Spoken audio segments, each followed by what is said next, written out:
In the media, it seems that only the most shocking and compelling criminal stories are given significant coverage. While that number is already high enough, it sadly leaves out other unsolved and strange cases that deserve just as much attention. These 5 cases either don't receive any attention from the public or were granted very little. Therefore, most people have never heard of these upsetting crimes and cases.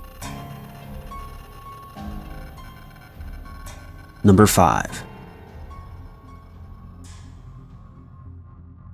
This case seems to take the basic format of scenes from classic horror movies. A young couple in love were attacked by an ominous criminal. Still, it must not be forgotten that these victims weren't just on-screen actors, they were very real people who lost their lives.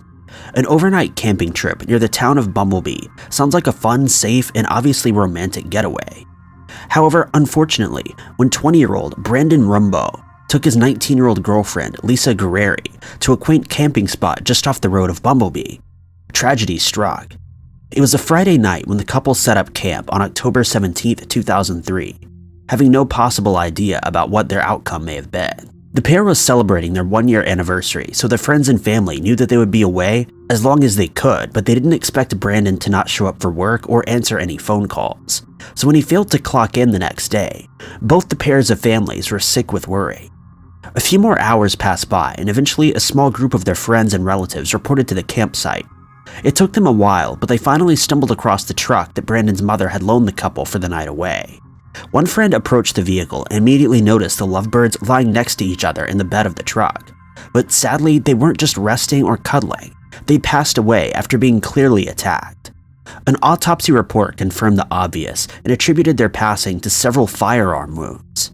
An investigation quickly followed, but there was little information to be collected. It seemed that the suspect had just done the dirty deed while passing by and walked away without leaving anything behind. It's unclear if the couple were already in the bed of the truck at the time they were hit, or if they had been dragged there. Either way, the criminal in this case was very careful to not leave behind any useful evidence. Detectives determined that after the crime, the suspect simply walked off into the 90,000-plus acre forest because there were no other tire tracks left behind in either direction. There was a brief manhunt and one suspect was ultimately dismissed, but other than that, the case pretty much hit a dead end. Local news broadcasts did cover the case to an extent, but it seemed to be lacking that certain something that most notorious cases have. Within months, the conversation stopped and the case was mostly forgotten in the community. Number 4. Dorothy Jane Scott was a 32-year-old mother and secretary living in Anaheim, California, when she drove away from a hospital never to be seen alive again. Dorothy planned to attend a company meeting on May 27, 1980, and dropped her son off at her parents' home early in the morning. The day started like any other and didn't break from the mundane until just after lunchtime, when one of Dorothy's co-workers began complaining of severe pain that he couldn't stand. As a kind gesture to the co-worker, Condra Bostron, Dorothy offered to drive him to the hospital. An additional colleague, Pam Heed, also offered to tag along as an extra precaution. The trio went to a local emergency room and found that the coworker had been bitten by a spider. Oftentimes, when someone is bitten or stung by a venomous insect, doctors will suggest that they remain in the hospital's care until they start to feel better. Therefore, the coworker wasn't released until the very late hour of 11 p.m. Dorothy had already been gone longer than expected, so it didn't instantly alarm Pam or the coworker when she departed without notice. While they were filling out discharge paperwork, Dorothy offered to park her car close to the entrance so that they wouldn't have to walk as far. Instead, Pam witnessed Dorothy's car pull out of the parking lot and leave the property. The two waited in the hospital for 2 hours, assuming she would return, but when she didn't, they phoned her parents and explained the situation. Additionally, the hospital security got involved. After a few more hours had passed, it was clear that Dorothy was missing. A search team was organized, and for several weeks following the Vanishing Act, any trace of Dorothy was hunted down. They failed to locate any evidence or information to use. They tried other investigation tactics following this, and eventually, they learned that in the weeks before she disappeared, Dorothy had been harassed by a possible stalker. The unidentified man would call her several times a day to woo or threaten her. Some of her friends and relatives brushed the calls off as a prank or an innocent crush, but Dorothy insisted that the admirer described intimate details of her life and daily routines, causing her to fear for her life. For the next 4 years, that same man would call Dorothy's number, usually when her mother was home alone. In some calls, he would ask for Dorothy and demand that he be allowed to speak with her. This suggested that he was not involved in her disappearance. However, that was contradicted when he would confess to taking her life in other calls. In August of 1984, Dorothy was discovered in an isolated area of the Santa Ana Canyon Road in Anaheim Hills. The conditions of her passing were difficult to determine, but later on, they revealed clear signs of a struggle. Her car was also found a short while later. It had been set ablaze and left in an alley in Santa Ana, which meant little evidence could be collected from it. The identity of the stalker was never determined, and the case itself still remains a mystery. Number 3. Some of the most difficult cases in history involve unidentified victims. Without knowing any background information of the victim that has been discovered, it's nearly impossible to set a timeline of events or possible suspects and motives. This was a huge issue in Sumter County during the Jane and Jack Doe cases. At 6:20 a.m. on August 9, 1976, a trucker passing by I-90 in Sumter, South Carolina, noticed 2 bodies thrown into a wooded area off the highway. He contacted a local gas station attendant who then called the police. At the crime scene, police found a man and a woman that had been wounded and thrown to the side. A hermit in the area that frequented the woods offered a statement to police in which he explained that he had seen the couple earlier that morning. He believed that they were dropped off on a secluded dirt road nearby. Although it's unclear how much information the hermit gave police, they eventually ran with the theory that the couple likely had their car stolen by hitchhikers that they'd picked up, and that the carjackers took their lives to avoid the vehicle being reported. Of course, these were just theories, and collected evidence neither confirmed or denied these assumptions. The male victim, eventually named Jack Doe, was estimated to be between 18 and 30 years old. The female, Jane Doe, was estimated to be between 18 and 25. A few belongings were found on the person that suggested they had been traveling across the US, possibly as drifters or campers. None of their possessions helped in identifying them, and police believed that the suspects also took their IDs and any cash they may have had to cover up the crime further. The case didn't get much attention from the media at the time, for reasons unknown. However, photos of the victims, DNA profiles, and dental exam results were shared with authorities across the country in a thorough attempt to reveal their names. Clearly that never happened, and the case eventually lost momentum and went cold.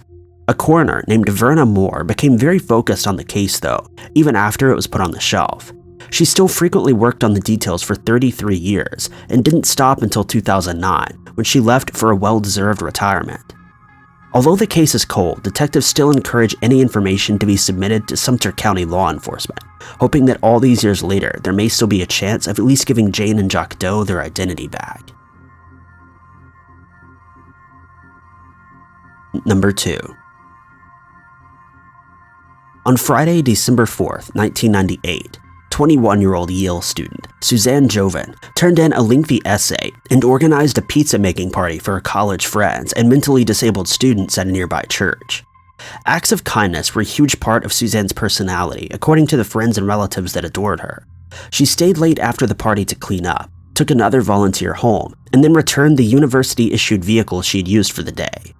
According to the roughly estimated timeline of the remainder of Susan's night, she arrived at her apartment shortly after and was seen passing by a friend that invited her out.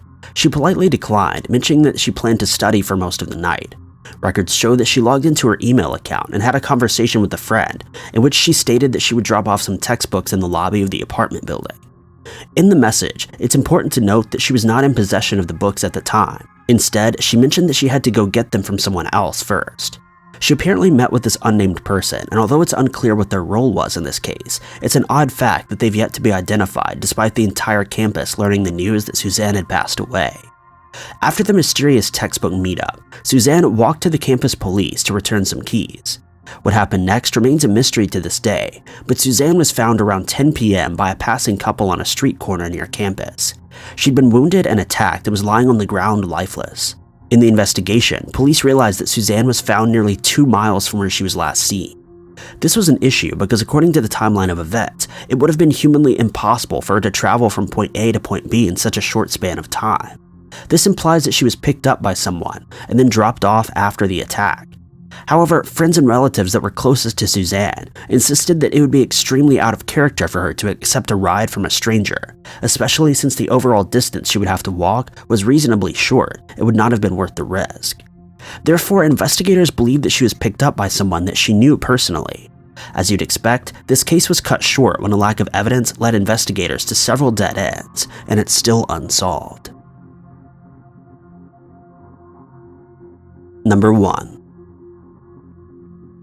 We've all heard the jokes of someone heading out on a short trip and never returning home. Well, for 56-year-old Sigmund Adamski from England, that joke became a horrific fact that would ultimately result in his unsolved case.